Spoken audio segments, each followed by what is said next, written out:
এবার আমরা পানির ভেতর থেকে একটা কল দিই, ডিরেক্ট বাবরকে কল দিয়ে দিচ্ছি। আসসালামু আলাইকুম বাবর।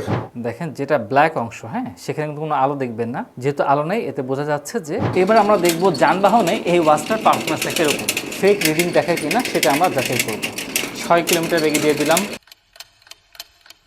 আসসালামু আলাইকুম রহমতুল্লাহ, সবাই কেমন আছেন? তো এই মুহূর্তে আমাদের কাছে কিন্তু জেবলেসের নতুন একটা স্মার্ট ওয়াচ চলে আসছে, জেবলেস অ্যারিস 3 প্রো। তো আজকে আমরা এই ওয়াচটা দেখি, আনবক্সিং করে ফেললাম। এই হচ্ছে আমাদের মেইন বডি, এই হচ্ছে ম্যাগনেটিক ডঙ্গল চার্জার, স্ট্র্যাপটার টেক্সচারটা বেশ ভালো করেছে ভাই, অনেক স্ট্রেচি এবং অনেকগুলো হোল থাকার কারণে কিন্তু আপনার হাত ঘামবে না, বাতাস খুব সহজে পাস করতে পারবে। এই হচ্ছে ম্যানুয়াল, ফিট ক্লাউড প্রো অ্যাপটা ইনস্টল করতে হবে। তো বেল্ট লাগিয়ে ফেললাম। এটা হচ্ছে আমাদের ব্ল্যাক ভেরিয়েন্ট এবং এটা হচ্ছে আমাদের সিলভার ভেরিয়েন্ট। এটা বডিটা ভাই যথেষ্ট শক্তপোক্ত, প্লাস্টিকটা হ্যাভি করেছে। এই সাইডটা মেটাল মনে হলো, এটা কিন্তু প্লাস্টিক। স্পিকার আছে, মাইক, সাউন্ড রিসিভার, দুটো ফাংশনাল বাটন আছে, আর এই দুটার আউটলুকটা বেশ ভালোই লাগতেছে। এই কালারটা দেখতে একটু বেশি ভালো লাগছে।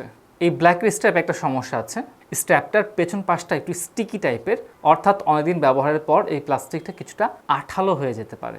এই দুটার ভালো দিক হচ্ছে অ্যাপের সাথে কানেক্ট না করেও আপনি পরিচালনা করতে পারবেন। এটার দামটা কত? বর্তমানে টেকডেন শপে আপনারা পাচ্ছেন ৩,৯৫০ টাকা। আমরা ফিট ক্লাউড প্রো অ্যাপটা ইনস্টল করে ফেললাম এবং দেখেন খুব সহজে কানেক্ট হয়ে যাচ্ছে। এই তো কানেকশন কমপ্লিট। আমরা প্রথমে এটার ওয়াচ ফেসগুলো দেখি। এটা হচ্ছে আমাদের প্রথম ওয়াচ ফেস, এটা আরেকটা, এটাও সুন্দর, নাইস। আর এটা হচ্ছে শুরুটা আবার। সো বিল্ট ইন ওয়াচ ফেসগুলো সুন্দর। দেখেন স্ট্র্যাপ পরিবর্তন করলাম এবং ওয়াচ ফেসের সাথে ম্যাচিং করে দিলাম এবং দেখেন ম্যাচিং করার পর দেখতে কিন্তু যথেষ্ট সুন্দর লাগতেছে। আমরা এটার ওয়েক আপ গেস্টে ট্রাই করি। ওয়েক আপ গেস্টটা কাজ করে নেই, আবার দেখি। হ্যাঁ, এবার কাজ করেছে। ওয়েক আপ গেস্টারটা আমার কাছে স্মুথ মনে হচ্ছে না।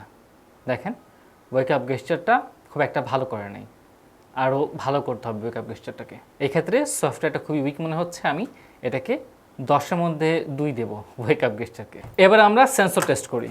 হার্ট রেটে চলে গেলাম, ওয়াচে 92, মেশিনে 93, ওয়াচে 92, মেশিনে 92। হার্ট রেটটা অনেক ভালো করেছে, যথেষ্ট অ্যাকুরেসি দিয়েছে আমাকে। 95% থেকে বেশি অ্যাকুরেসি দিচ্ছে আমার এই ওয়াচে হার্ট রেটের ক্ষেত্রে। দামের সাথে কম্পেয়ার করলে 10-এ 10 পাচ্ছে। এবার অক্সিমিটার, ওয়াচে 97, মেশিনে 98, মোটামুটি এটা কনসিস্টেন্সি আছে। এবার আমরা ব্লাড প্রেশার মাপি। আমার ঘড়িতে দেখাচ্ছে আমার নিচে আছে 76, উপরে 130 প্রায়, মানে 29। আর মেশিনে দেখাচ্ছে নিচেরটা 70, উপরে 107। ওয়াচে উপরে যেটা আছে এখন আবার 80 হয়ে গেছে, মানে নর্মাল। ওয়াচে আমার বেসিক্যালি নর্মাল দেখাচ্ছে, আর আমার মেশিনে হচ্ছে কি আমার লো প্রেশার দেখাচ্ছে। সো সত্য যেটা সেটা হচ্ছে কি আসলেই আমার লো প্রেশার চলতেছে। সো এটা ঠিক আছে, আশা করা যাচ্ছে 70 এবং 107। আর অন্যদিকে আমাদের ওয়াচের একটা সমস্যা, সেটা হচ্ছে কি আপনি যে কোনো ফাংশনে থাকেন, স্ক্রিন যদি একবার অফ হয়ে যায় তাহলে আপনাকে আবার শুরু থেকে সব কিছু শুরু করতে হচ্ছে। এটা খুবই পেইনফুল একটা ব্যাপার। যাই হোক, এটা হচ্ছে আমার লাস্ট ডেটা। সুতরাং ব্লাড প্রেশারের ক্ষেত্রে আমি আজকে 10-এ 4 দেবো। আমরা দেখি টেবিলের হার্ট রেট মাপতে পারে কিনা। সুখবর, টেবিলের হার্ট রেট মাপতে পারেনি। এবার ব্লাড প্রেশার, আলহামদুলিল্লাহ ব্লাড প্রেশার মাপতে পারেনি। ব্লাড অক্সিজেন খুবই ভালো, এটাও মাপতে পারেনি। তাহলে বোঝা যাচ্ছে আমাদের যে সেন্সর ভেতরে দেওয়া আছে এই সেন্সরগুলো অরিজিনাল আছে, প্লাস যে সফটওয়্যার ইউজ করা হয়েছে সেই সফটওয়্যারটাও বেশ ভালো আছে। আমার নোটিফিকেশন চলে আসছে এবং নোটিফিকেশনে আমি সম্পূর্ণ পড়তে পারছি না, আমার জাস্ট বেসিক দু একটা কথা দেখাচ্ছে। আমাদের অলওয়েজ অন ডিসপ্লে আছে, আমরা ট্রাই করে দেখি। এই হচ্ছে আমাদের অলওয়েজ অন ডিসপ্লে এবং ব্রাইটনেসটা অনেক বেশি কম। অলওয়েজ অন ডিসপ্লের ব্রাইটনেসটা অনেক বেশি হওয়া দরকার ছিল, দিনের আলোতে বেশ ভালো লাগবে না। এটাও আমি 10-এ 5 দেবো। একটা কলিং টেস্ট করে দেখি। সেখানে সরাসরি ডায়াল করতে পারবেন, আর আমরা কন্ট্যাক্ট পারসন সেভ করে রেখেছি। বাবরকে কল দিলাম। আসসালামু আলাইকুম ভাই। ওয়ালাইকুম আসসালাম। বাবর কেমন আছো? জি আলহামদুলিল্লাহ ভালো আছি ভাই, আপনি ভালো আছেন? আলহামদুলিল্লাহ আমি ভালো আছি। আমি তোমাকে এই মুহূর্তে কল করেছি জেবলেস আইরিস 3 প্রো দিয়ে। কথা একদমই স্পষ্ট বুঝতে পারতেছি, কিন্তু একটু আস্তে আস্তে আসতেছে ভাই। আমি মোটামুটি দূরে আছি, দাঁড়াও আমি 1 ফিট দূরে ছিলাম, আমি একটু কাছে আসলাম। এখন কেমন শোনা যাচ্ছে? জি কাছে আসলে ভালো শোনা যাচ্ছে, একদমই স্পষ্ট।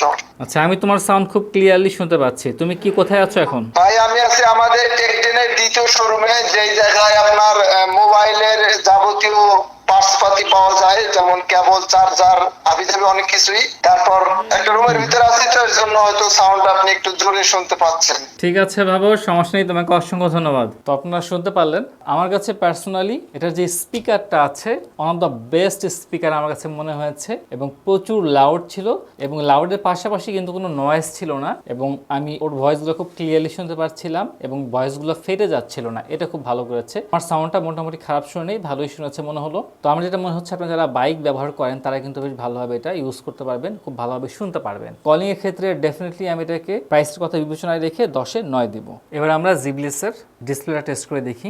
দেখেন, যেটা ব্ল্যাক অংশ, হ্যাঁ, সেখানে কিন্তু কোনো আলো দেখবেন না। যেহেতু আলো নেই, এতে বোঝা যাচ্ছে যে এটা একদমই অ্যামোলেড ডিসপ্লে। যদি ট্রু ব্ল্যাক না হতো তাহলে আলো দেখতে পারতেন। আর এখানে আপনারা দেখতে পারতেছেন যে ডায়মন্ড শেপ করা হয়েছে পিক্সেলগুলো। সো অন এভারেজে মোটামুটি কম দাম হলো, এটা বেশ ভালো। সো এটাকে ডায়মন্ড শেপের আমরা পিক্সেল বলতে পারি অ্যামোলেড ডিসপ্লের জন্য। এবার আমরা এই জেবলেস ওয়াচটা পানিতে ভিজিয়ে দিই, যেহেতু IP68 এর কথা বলা হয়েছে, পানির ভিতরে না গেলেই হয়। যাই হোক, দেখেন আমাদের সুইচগুলো ভালোই কাজ করতেছে। টাচগুলো ভেতরে কাজ করবে না, যখন আমরা উঠাবো তখন টাচগুলো কাজ করতেছে। এবার আমরা পানির ভেতর থেকে একটা কল দিই, ডিরেক্ট বাবরকে কল দিয়ে দিচ্ছি। আসসালামু আলাইকুম বাবর, তোমাকে আমি জেবলেস দিয়ে আবার কল দিয়েছি, আমার কথা শোনা যাচ্ছে? ভাই, আপনার কথা একদমই স্পষ্ট বুঝতে পারতেছি, কিন্তু আমার কথাটা আমার মোবাইলেই মানে রিপ্লেস আসতেছে। তাই? তোমার কথা তোমার মোবাইলে তুমি বারবার শুনছো? জি জি জি। নাইস, যাক, মোটামুটি যে শোনা যাচ্ছে এটাই ভালো। তাহলে তুমি পানিতে ডুবে গেলে কল দিও আমাকে। তবে আপনি কি বলতেছেন একদম স্পষ্ট বুঝতে পারতেছি। ঠিক আছে বাবর, ধন্যবাদ, আসসালামু আলাইকুম। যাক, ভালোই হয়েছে ভাই, পানিতে তলায় গেলে পানির ভিতরে ডুবন্ত অবস্থাতে কল দিয়েন, তাহলেই হবে। যাক, পান করলাম। এবার আমরা দেখব যানবাহনে এই ওয়াচটার পারফরমেন্সটা কিরকম, ফেক রিডিং দেখায় কিনা সেটা আমরা যাচাই করব। 6 কিলোমিটার বেগে দিয়ে দিলাম।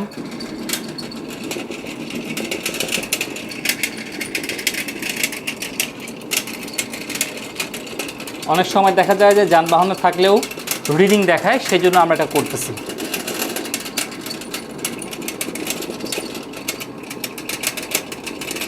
তো এখানে দেখতে পাচ্ছেন যে 24টা স্টেপস ভুল কাউন্টিং করেছে, যেখানে কিনা আমরা কোনো স্টেপস নিই নাই। এবার আমরা ট্রেডমিলে রানিং করে দেখি। সো স্টেপ কাউন্টিং এর শুরুতে একটু গরমিল হচ্ছে।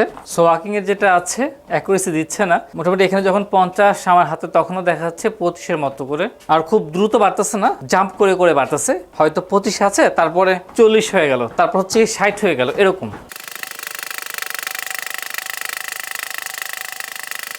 সো রানিং করতেছি, আমার এখানে 200 এবং এখানে হচ্ছে 144, 50টার মতো ডিফারেন্স হয়ে গেছে ইতিমধ্যে। এবং হার্ট রেট আমার ওয়াচে 136, মেশিনে 137। সো হার্ট রেট যখন আমি রানিং করতেছি তখন বেশ ভালো দেখা যাইতেছে। তবে স্টেপ কাউন্টিংয়ের পারফরমেন্স মোটেও ভালো ছিল না। এক্ষেত্রে আমি দিব 10-এ 4.5। এবার এই ওয়াচটার স্পেসিফিকেশনগুলো আমরা একটু দেখি। কোম্পানি থেকে দাবি করছে এই ওয়াচটা নাকি 12টা মিলিটারি গ্রেড টেস্ট পাস করেছে। সল্টি ওয়াটার বলেন, মরুভূমি বলেন, তুষারপাত বলেন, সব জায়গায় বেশ ভালো কাজ করবে। এটা ডিসপ্লে সাইজটা হচ্ছে 1.43 ইঞ্চি আলট্রা অ্যামোলেড ডিসপ্লে। ডিসপ্লেটা দেখতে আমার কাছে বেশ সুন্দর লেগেছে। এটাতে রেজলিউশন আছে 466x466 পিক্সেল। কোম্পানি থেকে বলা হচ্ছে এখানে 1000 নিট ব্রাইটনেস আছে। দিনের আলোতে বেশ ভালো আপনি দেখতে পারবেন। তবে যখন অলওয়েজ অন ডিসপ্লের কথা আসে, আমি অলওয়েজ অন ডিসপ্লেতে 1000 নিট ব্রাইটনেসটা খুঁজে পাইনি। 100টারও বেশি ওয়ার্কআউট মোড আছে এবং ওয়াটার রেজিস্ট্যান্সি IP68 আছে। অ্যাপ থেকে আপনারা 300টারও বেশি ওয়াচ ফেস পেয়ে যাচ্ছেন। 300টা যদিও আছে, কিন্তু আপনার নেটের কানেকশন যথেষ্ট ভালো হতে হবে। আমার এখানে মোবাইল অ্যাপে ওয়াচ ফেসগুলো শো করছে না, লোডিং ফেইল দেখাচ্ছে। আশা করা যায় কোম্পানির সফটওয়্যার আপডেট করলে বিষয়টা ঠিক হয়ে যাবে। এটার ব্যাটারি সাইজ খুবই ভালো করেছে, 400 mAh ব্যাটারি। সেভিং মোডে আপনারা 30 দিন পর্যন্ত ব্যাটারি ব্যাকআপ পাবেন। যদি নর্মাল ইউজ করেন তাহলে কোম্পানি থেকে বলছে 14 দিন, আর যদি খুব বেশি ইউজ করেন তাহলে 7 দিন ব্যাকআপ পাবেন। আর যদি টানা ভয়েস কলে কথা বলেন তাহলে 1 দিন পর্যন্ত ব্যাটারি ব্যাকআপ পাবেন। আমার মতে যদি আপনি অলওয়েজ অন ডিসপ্লে অন করে রাখেন এবং রেগুলার হিসেবে ইউজ করেন তাহলে 2 থেকে 3 দিন অনায়াসে চলে যাবে। এটার ব্লুটুথ 5.2, অ্যান্ড্রয়েড 5.0 নিচে কাজ করবে না এবং iOS এর ভার্সন 10-এর নিচে কাজ করবে না। তো যাই হোক, এই ছিল আমাদের ওয়াচের স্পেসিফিকেশনস। এবার চলুন আমরা দেখি ওয়াচের ভেতরে কি কি আছে। উপর থেকে নিচে সব করি, বেসিক ফাংশনগুলো পেয়ে যাচ্ছেন। সেটিংয়ে চলে গেলাম, মেনু স্টাইল পাচ্ছেন। ডিসপ্লে মোডের মধ্যে ওয়াচ ফেস চেঞ্জ করতে পারবেন, ব্রাইটনেসটা ফুল দেওয়া আছে। স্ক্রিন টাইম আপনি 30 সেকেন্ড সর্বোচ্চ দিতে পারবেন। Rest two wake up on করে রাখতে পারবেন এবং অলওয়েজ অন ডিসপ্লে আপনি কন্ট্রোল করতে পারবেন। এখানে ব্যাটারি পাওয়ার সেভিং মোড পেয়ে যাবেন। ভাইব্রেশন ইন্টেন্সিটি আপনি স্ট্রং করতে পারবেন। এতে করে আপনার ঘুম খুব দ্রুত ভেঙে যাবে। ফজরের নামাজ ইনশাআল্লাহ কাজে হবে না। আপনি চাইলে রিং এবং ভাইব্রেশন দুটো একসাথে দিয়ে রাখতে পারেন অথবা মিউট করতে পারবেন। ল্যাঙ্গুয়েজের ভেতরে বাংলা ভাষা নেই। আপনি ডাউন কিতে কী রাখবেন সেটা আপনি সেট করতে পারবেন। টাইম ফরম্যাট এবং সিস্টেমের ভেতরে বাদ বাকি জিনিস। এবার আমরা নিচ থেকে উপরে সব করি, আপনি সব নোটিফিকেশনস পেয়ে যাচ্ছেন এবং এখান থেকে ডিলিটও করতে পারবেন। রাইট থেকে লেফটে সব করি, সব উইজেটগুলো পেয়ে যাচ্ছেন শর্টকাটের ভেতরে, এবং লেফট থেকে রাইটে সব করি আমার মেনু চলে আসতেছে। আবার ঠিক এই বাটনে প্রেস করলেও মেনু চলে আসবে, আপনি এই বাটনটা কাস্টমাইজ করতে পারবেন, যে কোনো কিছু দ্রুত চলে আসবে। শুরুতে আছে telephone, contact person, call record, আমি বাবার সাথে কল করেছি কখন সেটা পেয়ে যাচ্ছেন। ভয়েস অ্যাসিস্ট্যান্ট আছে, প্রেস করে দেখি, good morning, what is the time. তো বেসিক্যালি এখান থেকে অ্যান্সার পাচ্ছি না, সরাসরি আমার মোবাইলে কাজ করতেছে। ডেইলি ডাটা পেয়ে যাচ্ছেন, ওয়ার্কআউট মোড অনেকগুলো পেয়ে যাচ্ছেন, বাদ বাকিগুলো আপনি অ্যাপ থেকে ডাউনলোড করে নিতে পারবেন। Heart rate, slip monitoring, blood pressure, oximeter, message, weather report, মেয়েদের জন্য আলাদা একটা ফাংশন আছে। অডিও কন্ট্রোল, মোবাইল ইউটিউবের অডিও কন্ট্রোল করতে পারবেন, আপনি ব্রিদিং এক্সারসাইজ করতে পারবেন, স্টপ ওয়াচ আছে, টাইমারও দেওয়া আছে, অ্যালার্ম ক্লক পাবেন, নামাজের জন্য অ্যালার্ম ক্লক আছে, এবং বিজনেস কার্ড হিসেবে ফেসবুক, হোয়াটসঅ্যাপ সহ অনেকগুলো আছে। এগুলো কিন্তু অ্যাপ না, business card. Find my phone পাচ্ছেন, ক্যালকুলেটর পেয়ে যাচ্ছেন, পরীক্ষার হলে নিয়ে যাবেন না। এখানে ক্যালেন্ডার আছে, ক্যামেরা কন্ট্রোল করতে পারবেন, ব্যাস। এই হচ্ছে ওয়াচের ভেতরের ফাংশনগুলো। আলহামদুলিল্লাহ, সম্পূর্ণ রিভিউ তো আপনারা দেখলেন। এখন আপনাদের কাছে কেমন লেগেছে অবশ্যই জানাবেন। পার্সোনালি যদি এই ওয়াচটার কথা বলি, যদি আমি আউটলুকটার কথা বলি, আপনারা যারা স্পোর্টস পছন্দ করেন, খেলাধুলা করেন, স্কুল আছেন, কলেজে আছেন, ইউনিভার্সিটিতে আছেন, এবং যারা বেসিক্যালি একটু রাগেড টাইপের স্মার্ট ওয়াচ পছন্দ করেন, তাদের জন্য এটা খুবই বেস্ট হবে। এটা যে কালারের কম্বিনেশনটা আছে, ব্ল্যাকের ভেতরে যে সিলভার, বেসিক্যালি ওটাকে সিলভার একদম ওইভাবে বলাও যায় না, বাট তারপরে বলতেছি যে ব্ল্যাকের মাঝে সিলভার যে কম্বিনেশনটা করেছে, এটা দেখার মতো বেশ সুন্দর। মানে আপনি এটা পরে যখন হাঁটবেন, এটা দেখতেও বেশ ভালো লাগবে।